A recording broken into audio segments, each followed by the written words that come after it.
জামাতের চাতুরির সাথে তো আমরা পারবো না কোনোভাবেই। আপনি ঢাকা থেকে আপনি একটু দেশের বাইরে একটু দূরে গেলেই কিন্তু আপনাকে নানান রকম প্রশ্ন করে। তাদের ভোট কিন্তু নারীরাই চাইছেন। টেকনোলজিক্যালি জামাতের যারা কর্মী তারা বেশ শক্তিশালী।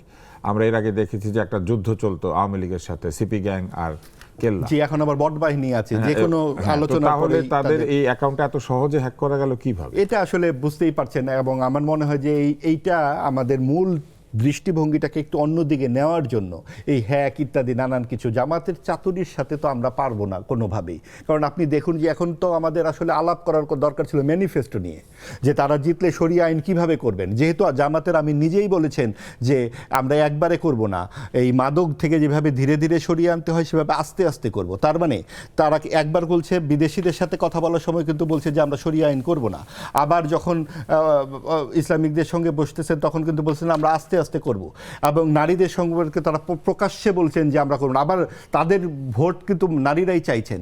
নারীদেরকে দিয়ে তারা বলাচ্ছেন, নারী বিষয়ক সম্পাদক বলেছেন যে আমাদের নেতৃত্বে আসার কোনো সুযোগ নাই, এটা ইসলামের বিধান। আমরা সেটা কিন্তু উনি একজন সম্পাদক, তার মুখ দিয়ে বলাচ্ছেন। আবার আজকে শুনলাম এই রাত 9টার খবরে একটি টেলিভিশন খবর দিয়েছে তারা পাড়া মহল্লায় জামায়াত শান্তি কমিটি তৈরি করবেন। সেই শান্তি কমিটি আপনি মনে করে দেখুন 71-এর মধ্যে তৈরি করা হয়েছিল, অর্থাৎ নাম দিয়েছে শান্তি কমিটি, সব পরিস্থিতি পর্যবেক্ষণ করবার জন্য। এটা সর্বশেষ খবর। অর্থাৎ আপনি দেখুন 80 দশকে আপনার মনে পড়বে যে তখন পাকিস্তানি শব্দটি উচ্চারণ করা যেত না, বলা হতো হানাদার বাহিনী। এখন বিসিএস পরীক্ষায় প্রশ্ন আসে প্রতিরোধ যুদ্ধ।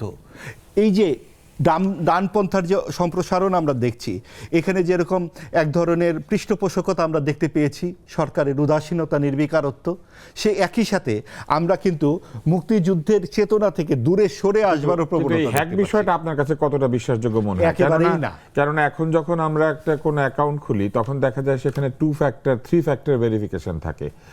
এখন কিন্তু অথেন্টিকেটর নামে একটা ইমেইল পাসওয়ার্ড থাকবে। আপনি যখন আমার অথেন্টিকেটর নামে অ্যাপ আছে, সেইখানে অথেন্টিসিটি। আমি তো সাধারণ একজন ব্যবহারকারী, আমারটা যখন হ্যাক হলো, ফেসবুক চলে গেল, আমাকে তো একটা মেইল করতে হলো, আমি অমুক, এই আমার এনআইডি, এই ভাই আমারটা ফেরত দেন।